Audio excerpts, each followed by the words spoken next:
আমরা শিল্পীরা তো অনেক সেন্সিটিভ। এত বছর ইলেকশনের মধ্যে সে হয়তো বা 2 বার ভুলগত কারণে হয়ে গেছে।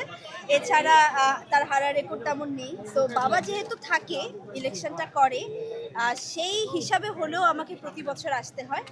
এবং গত বছর আমি মিস করেছিলাম কারণ আমি দেশে ছিলাম না। এই বছর এসেছি, অনেক বেশি ভালো লাগছে। এত পরিচিত মানুষ, আমাদের কিংবদন্তি শিল্পীরা, তাদের পাশে এক ছাদের নিচে বসে ভিতরে ভোট সবাই চাচ্ছে এবং আমি থাকতে পারছি। সবসময় এই জিনিসটা অনেক এনজয় করি। ফার্ম ফ্রেশ পাস্তুরিত তরল দুধ, বেশি ভালো দুধ। এবার আমি যেই আসুক, আমরা চাই যে আসলে আমরা শিল্পীরা তো অনেক সেন্সিটিভ, আমরা শিল্পীরা তো আসলে একটু ভালোবাসা প্রিয়।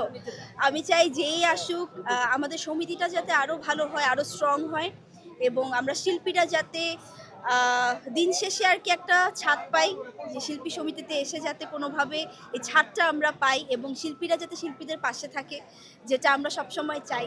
কারণ শিল্পীরা তো আমাদের আরেকটা পরিবার। আমরা কোনো একটা বিপদে পড়লে যেমন আমাদের ভাই, বড় বোন এরা যেমন দৌড়ে আসে, আমি চাই যে শিল্পীরাও একটা ফোন দিতে যাতে আমাদের দ্বিধা না হয়, যে আসলে একটা ফোন দিব আর তারাও চলে আসবে।